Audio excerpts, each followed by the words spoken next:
गांव के किनारे, जहां सरसों के खेतों की पीली चादर बिछी रहती थी, वहीं एक छोटा सा कच्चा मकान खड़ा था।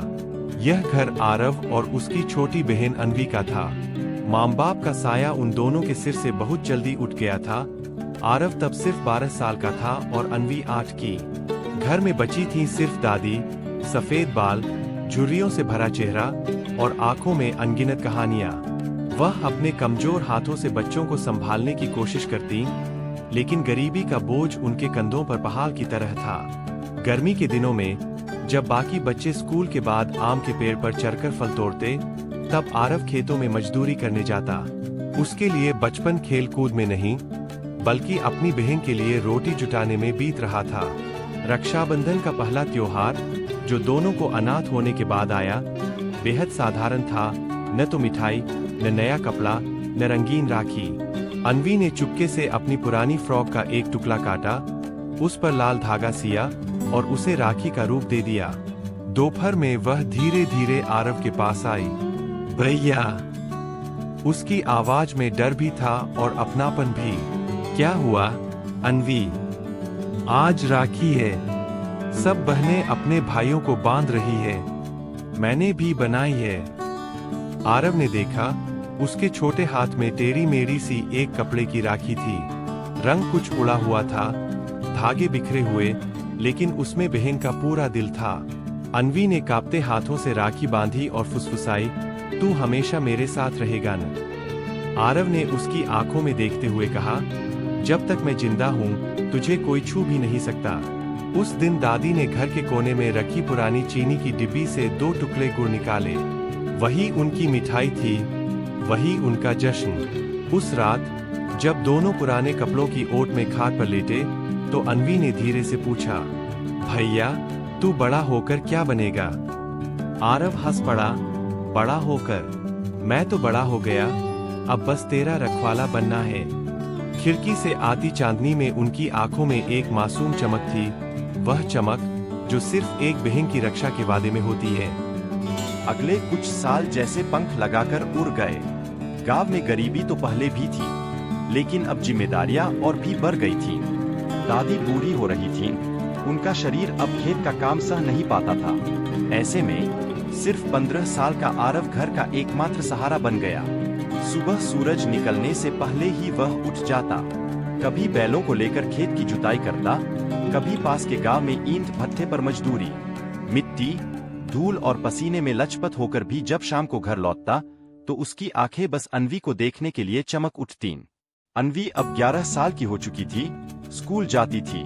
उसके पास सिर्फ 2 जोड़ी यूनिफॉर्म थीं, एक पहनने के लिए और एक धुलने के लिए। लेकिन वह पढ़ाई में तेज थी। गांव के मास्टर साहब कहते, अगर ये लड़की पढ़ेगी तो जिले में नाम करेगी। आरव ये सुनकर गर्व से भर जाता। एक शाम, जब वह खेत से लौटा, तो उसने देखा अनवी चुपचाप एक पुरानी किताब के पन्ने पलट रही है। क्या हुआ, पढ़ाई नहीं हो रही? उसने पूछा। अनवी ने धीमे से कहा, भैया, स्कूल वाले बोल रहे हैं कि किताबें बदलनी होंगी। ये पुरानी किताबों में नए चैप्टर नहीं है। आरव ने एक पल भी सोचे बिना कहा, तू चिंता मत कर, कल तेरी किताबें आ जाएंगी। लेकिन वह जानता था कि इसके लिए उसे 2 दिन और ईंट भट्ठे पर ओवरटाइम करना होगा। उस रात, जब दादी ने उसे समझाया, बेटा, तू बहुत मेहनत कर रहा है, अपनी पढ़ाई भी तो पूरी कर, तो आरव ने मुस्कुराकर कहा, मेरी पढ़ाई अब अनवी की पढ़ाई है। दादी। रक्षाबंधन का दिन। उस साल का रक्षाबंधन खास था। अनवी ने घर की पुरानी रंगीन चुनरी से एक सुंदर राखी बनाई थी। सुबह सुबह उसने आरव को बिठाया और मुस्कुराते हुए कहा, भैया, तू वादा कर, चाहे कुछ भी हो, मुझे कभी अकेला नहीं छोड़ेगा। आरव ने उसकी कलाई में राखी बंधवाते हुए कहा, मैं तेरी ढाल हूँ अनवी, तेरे चारों तरफ दीवार हूँ, और जब तक मेरी सांसें चलेंगी, ये दीवार कभी टूटेगी नहीं। राखी के बाद दादी ने चूल्हे पर आलू की सूखी सब्जी बनाई और रोटियां सेंकी। मिठाई तो नहीं थी, लेकिन भाई बहन के चेहरों की मुस्कान सबसे बड़ी मिठाई थी। उसी रात आरव ने दादी से कहा, मैं शहर जाकर काम करूंगा, यहाँ से कुछ नहीं होगा। दादी चुप रही, लेकिन उनके दिल में डर था, अगर बेटा दूर चला गया तो बहन का क्या होगा। आरव के मन में सिर्फ एक सपना था। अन्वी को पढ़ा लिखाकर काबिल बनाना, ताकि उसे किसी के सामने हाथ न फैलाना पड़े। सर्दियों की एक सुबह थी। खेतों में कोहरा बिछा था और पेड़ों से ओस की बूंदें टपक रही थीं। आरव ने अपनी पुरानी लोहे की ट्रंक में 2 जोड़ी कपड़े, एक पतला कंबल और दादी भन की तस्वीर रखी। यही उसका पूरा सामान था। दादी आंगन में खड़ी रो रही थीं। बेटा, शहर बहुत बड़ा होता है, वहाँ किसी पर भरोसा मत करना। आरव ने उनके पैरों को छूते हुए कहा, दादी, मैं अपना और आप दोनों का नाम रोशन करूंगा। अन्वी बरामदे में खड़ी थी, आंखें लाल। उसने चुपके से अपनी राखी वाली कलाई दिखाकर कहा, भैया, याद रखना, ये धागा टूटना नहीं चाहिए। आरव ने उसकी उंगलियों को दबाकर कहा, तू रोज पढ़ाई करना और हाँ, मुझे हर रक्षाबंधन पर बुलाना। शहर में पहला दिन। आरव दिल्ली पहुंचा। वहां सब कुछ अलग था। गाड़ियों का शोर, लोगों की भीड़ और हवा में धुएं की गंध। वह एक निर्माण कंपनी में मजदूर बन गया। दिन में 8 से 10 घंटे काम करता, रात को एक छोटे से किराए के कमरे में सोता। पहली तनख्वाह 5,000 रुपए थी। उस दिन उसने खुद के लिए कुछ नहीं खरीदा। 4,000 रुपए मनीर्डर से दादी को भेज दिए और बाकी पैसों से अन्वी के लिए रंगीन पेन और एक नई किताब खरीदी। पहली राखी शहर में। 1 साल बाद रक्षाबंधन आया। आरव छुट्टी नहीं ले पाया। अन्वी ने गांव से उसे चिट्ठी भेजी, भैया, इस बार मैं तेरे पास आकर राखी बांधूंगी। दादी कह रही है, शहर बहुत बड़ा है, लेकिन मैं आ जाऊंगी। जब वह आई तो आरव ने पहली बार उसे स्कूल की यूनिफॉर्म में देखा। साफ सुथरी चोटी, माथे पर बिंदी और आंखों में चमक। उसने भीड़ भाड़ वाले कमरे में अपने बैग से एक राखी निकाली, जो उसने खुद बनाई थी। भैया, इस बार मैं तुझे अपने हाथ से मिठाई भी खिलाऊंगी, उसने कहा। राखी बांधते समय आरव की आंखें भर आईं। उसने मन ही मन ठान लिया, अब चाहे कुछ भी हो, बहन को जिंदगी की हर खुशी दूंगा। उस शाम दोनों ने चाट के ठेले पर खड़े होकर गोलगप्पे खाए। अन्वी के लिए यह शहर का पहला अनुभव था। भीड़, चमक और अपने भाई के साथ बिताया गया समय। जाते समय उसने कहा, भैया, तू हर बार मेरी कलाई पर धागा बंधवाने के लिए रहेगा न? आरव ने बस सिर हिला दिया, लेकिन उसकी आंखों में एक अनकहा डर था। शहर की जिंदगी अनिश्चित थी। समय अपनी रफ्तार से भागता रहा। गांव में अन्वी ने 12वीं की परीक्षा अच्छे अंकों से पास कर ली थी।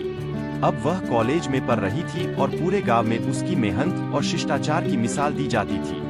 दादी गर्व से कहती, हमारी अन्वी तो चांद जैसी है, बस अब अच्छे घर में ब्याह हो जाए। आरव ने भी यही सपना देखा था, बहन को पढ़ा लिखाकर अच्छे घर में भेजना।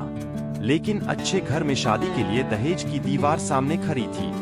गांव में आए एक रिश्तेदार ने अन्वी का रिश्ता एक अच्छे परिवार में बताया। लड़का सरकारी नौकरी में था, घर भी ठीक ठाक था। बस शर्त ये थी कि शादी में कुछ गहने और नकद रकम देनी होगी। फोन पर भाई बहन की बात। एक रात आरव ने शहर से फोन किया, अन्वी, एक बात बतानी है। क्या हुआ भैया? तेरे लिए एक अच्छा रिश्ता आया है। मैं कोशिश करूंगा कि सब ठीक से हो जाए। अन्वी थोड़ी चुप हुई। भैया, मैं दहेज के लिए तेरी मेहनत और सेहत नहीं बिगड़ने दूंगी। आरव हंस पड़ा, अरे पगली, भाई हूं तेरा, तेरे लिए कुछ भी कर सकता हूं। ओवरटाइम और त्याग। अगले कुछ महीनों में आरव ने अपने लिए कुछ भी खर्च नहीं किया। दिन में मजदूरी, रात में गोदाम में पैकिंग का काम करता। उसके हाथों की त्वचा फट चुकी थी, कमर में दर्द रहने लगा, लेकिन वह सिर्फ एक बात सोचता, मेरी बहन की विदाई हंसते हंसते होनी चाहिए। रक्षाबंधन करीब आया। इस बार अन्वी ने भाई से कहा, भैया, इस बार मैं राखी बांधने नहीं आऊंगी, तू यहाँ मत आना। तू अपने काम से छुट्टी मत ले, अगले साल साथ मना लेंगे। आरव ने फोन पर कुछ नहीं कहा, लेकिन उसके मन में अजीब सा खालीपन उतर आया। उसने सोचा, कितना अजीब है, बचपन से आज तक एक भी रक्षाबंधन बिना राखी बंधवाए नहीं बीता। और इस बार रक्षाबंधन का दिन। शहर की भीड़ में जब सब लोग अपने घरों की ओर भाग रहे थे, आरव एक कोने में बैठा था। उसने अपनी कलाई पर पिछले साल की राखी अब भी बांध रखी थी, छोड़ी फीकी, लेकिन बहन के प्यार से भरी। वह राखी को छूकर बोला, अन्वी, मैं वादा करता हूं, तुझे कभी अकेला नहीं छोड़ूंगा। इसी बीच शादी की तारीख तय हो गई, बस 3 महीने बाद। लेकिन किस्मत जैसे किसी और मोड़ की तैयारी कर रही थी। शादी की तैयारियां पूरे जोरों पर थीं। गांव में हर घर को खबर मिल चुकी थी कि अन्वी की शादी पक्की हो गई है। दादी रोज सुबह उठकर सगाई में मिले गहनों को पोटली में बांधकर देखतीं, फिर तिजोरी जैसी लकड़ी की अलमारी में रख देतीं। अन्वी भी मन ही मन अपने नए जीवन की कल्पना करने लगी थी, लेकिन उसके दिल में एक ही चिंता थी, कहीं भैया पर ज्यादा बोझ न पड़ जाए। शहर में आरव की थकान। दिल्ली में आरव दिन रात मेहनत कर रहा था। सुबह निर्माण स्थल पर ईंट गारे का काम और शाम को गोदाम में पैकिंग। कभी कभी थकान इतनी हो जाती कि वह रात में कमरे तक पहुंचने से पहले ही सड़क किनारे बैठकर आंखें मूंद लेता। लेकिन वह खुद को याद दिलाता, थोड़ा और, बस थोड़ा और, अन्वी की शादी के बाद आराम कर लूंगा। दुर्घटना की रात। शादी से ठीक 20 दिन पहले की बात है। आरव एक ट्रक से सीमेंट के बोरे उतार रहा था। रात के लगभग 11 बजे थे। थकान और नींद से उसका शरीर ढीला पड़ चुका था। अचानक ट्रक का एक बड़ा बोरा फिसलकर उसके पैर पर गिरा। वह लड़खड़ाया और गिरते हुए उसके सिर का पिछला हिस्सा लोहे के कोने से टकरा गया। चारों तरफ अफरातफरी मच गई। साथियों ने उसे तुरंत अस्पताल पहुंचाया। डॉक्टर ने कहा, सिर पर चोट गंभीर है, ऑपरेशन करना पड़ेगा, लेकिन अभी खून की कमी है। गांव में खबर पहुंचना।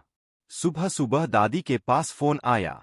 दादी की आवाज कांपने लगी, क्या हुआ बेटे को? फोन करने वाला सिर्फ इतना बोला, जल्दी आओ, हालत नाजुक है। अन्वी के हाथों से चाय का कप गिर पड़ा। वह रोते रोते बोली, मैं अपने भैया के पास जाना चाहती हूं, अभी। स्ट्रिच। अस्पताल में राखी का सपना। अगले दिन रक्षाबंधन था। अस्पताल के बेड पर लेटे आरव के होंठ सूखे थे, आंखों में हल्की सी चमक बची थी। वह बार बार दरवाजे की ओर देख रहा था, जैसे किसी का इंतजार हो।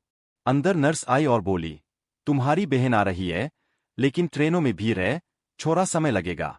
आरव ने धीमे से कहा, बस एक बार उसे देख लूं, फिर ऑपरेशन कर लेना। रक्षाबंधन की सुबह थी, लेकिन अस्पताल के कमरे में त्योहार जैसी कोई हलचल नहीं थी, सिर्फ मशीनों की बीप और दवाइयों की गंध। आरव के हाथ में सुई लगी थी, चेहरा पीला और आंखों के नीचे गहरे गड़ड़े। फिर भी उसकी नजर दरवाजे पर टिकी थी, जैसे वह किसी की आहट पहचानना चाहता हो। अन्वी का पहुंचना। गांव से दिल्ली तक का सफर अन्वी ने बिना कुछ खाए पिए तय किया। आंखों में नींद नहीं, सिर्फ डर, कहीं देर न हो जाए। जब वह अस्पताल पहुंची, तो उसे देखकर आरव की सूखी होठों पर हल्की सी मुस्कान आ गई। भैया।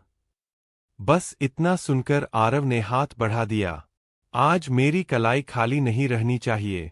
अन्वी ने बैग से राखी निकाली, लाल और सुनहरी, जिसके बीच में भैया लिखा था। उसके हाथ कांप रहे थे।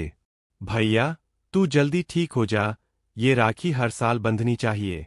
आरव ने मुस्कुराकर कहा, अगर मैं रहूं, तो अगली बार भी बांधना, और अगर न रहूं, तो भी बांधना, समझी? भावुक लम्हा। राखी बांधते समय अन्वी की आंखों से आंसू टपककर भाई की कलाई पर गिरे। आरव ने अपनी आखिरी ताकत से जेब से एक छोटा सा डिब्बा निकाला। अंदर एक चांदी की पायल थी। तेरे लिए, शादी में पहनना। अन्वी ने पायल को सीने से लगा लिया, लेकिन उसके होंठ कांप रहे थे। मुझे कुछ नहीं चाहिए, बस तू चाहिए। ऑपरेशन का वक्त। कुछ देर बाद डॉक्टर आए, हमें तुरंत ऑपरेशन करना होगा। स्टाफ ने आरव को स्ट्रेचर पर रखा।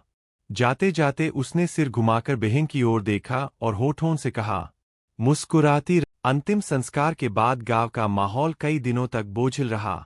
दादी की कमर जैसे और झुक गई थी, और अन्वी की आंखें, उनमें अब चमक की जगह एक गहरा खालीपन था। शादी की तारीख पास थी, लेकिन अब हालात बदल चुके थे। लोग कानाफूसी करने लगे। भाई तो चला गया, अब ये शादी कैसे होगी? लेकिन गांव के कुछ बुजुर्ग और रिश्तेदार आगे आए। उन्होंने पैसे इकट्ठे किए और किसी तरह शादी की तैयारी पूरी हुई। विदाई का दर्द। शादी वाले दिन जब अन्वी दुल्हन बनी तो उसने लाल जोड़े के साथ अपनी कलाई पर एक सफेद कपड़े में लिपटी राखी भी बांध रखी थी, वही जो उसने अस्पताल में आरव को बांधी थी। बारात आने से पहले वह घर के कोने में गई जहां दीवार पर आरव की तस्वीर टंगी थी। उसने तस्वीर को देखते हुए कहा, भैया, तेरे बिना ये दिन अधूरा है। लेकिन तूने कहा था मुस्कुराना, तो मैं मुस्कुराऊंगी तेरे लिए। हर साल की रस्म। शादी के बाद भी हर रक्षाबंधन पर अन्वी गाँव आती। दादी के घर के आंगन में वो आरव की तस्वीर को फूलों से सजाती, उसके सामने मिठाई रखती और फिर कलाई पर राखी बांधने की तरह तस्वीर के पास धागा बांधती। वो धीरे से कहती, भैया, तेरे बिना धागा तो बांध रही हूं, लेकिन कलाई खाली लगती है। गांव के बच्चे पूछते, दीदी, तुम तस्वीर को राखी क्यों बांधती हो? वो मुस्कुराकर जवाब देती, क्योंकि मेरा भाई आज भी मेरी रक्षा करता है। बस अब वो आसमान से देखता है। एक अधूरा सपना। अन्वी की शादी अच्छे घर में हुई थी, लेकिन वो जानती थी आरव होता तो सब कुछ अलग होता। वो अक्सर अपने पति से कहती, मेरा भाई सिर्फ मेरा भाई नहीं था, वो मेरी ढाल था, मेरी ताकत था। पति उसकी आंखों की नमी समझता था, लेकिन उस रिश्ते की गहराई को कोई और पूरी तरह महसूस नहीं कर सकता था। समय बीतते देर नहीं लगती। आरव के जाने के 10 साल गुजर चुके थे। दादी अब इस दुनिया में नहीं रहीं, लेकिन उनका आंगन अब भी वैसा ही था, कच्ची दीवारें, तुलसी का चौरा और दीवार पर टंगी आरव की मुस्कुराती तस्वीर। अन्वी अब 2 बच्चों की माँ थी। उसका बड़ा बेटा 7 साल का था, गोरा, नन्हा और आंखों में वही चमक जो कभी आरव की आंखों में थी।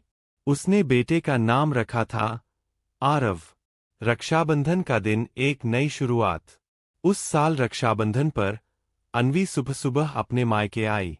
साथ में बेटा भी था, जिसे वह पूरे रास्ते एक ही बात समझाती रही, आज मम्मी तुम्हें एक धागा बांधेगी, ये सिर्फ धागा नहीं, ये वादा है। जब वह आंगन में पहुंची तो सबसे पहले आरव की तस्वीर के सामने दीपक जलाया, फूल चढ़ाए और धीरे से कहा, भैया, आज तेरे नाम की राखी तेरे छोटे नाम वाले को बांध रही हूं। तेरी तरह ये भी मेरी रक्षा करेगा। भावुक लम्हा। अन्वी ने अपने बेटे की कलाई पर राखी बांधी और उसकी आंखों में देखा, बेटा, ये सिर्फ तुम्हारे लिए नहीं, तुम्हारे नाम के लिए भी है। तुम अपने मामा की तरह मजबूत, सच्चे और प्यार करने वाले बनना। छोटा आरव मुस्कुराया, मम्मी, मैं वादा करता हूं, आपको कभी रोने नहीं दूंगा। उस पल अन्वी की आंखों में आंसू थे, लेकिन होठों पर मुस्कान। जैसे आरव की कही आखिरी बात, मुस्कुराती रहना, उसके दिल में फिर गूंज गई हो। समाप्ति। आंगन में राखी की थाली अब खाली हो चुकी थी, लेकिन हवा में गुनगुनाहट थी, जैसे कहीं दूर से आरव कह रहा हो, मैं हूं न, बहना। बस अब तेरी रक्षा एक और आरव करेगा। और सच में, कुछ रिश्ते वक्त और मौत से परे होते हैं। वो धागे की तरह होते हैं, जो कभी टूटते नहीं।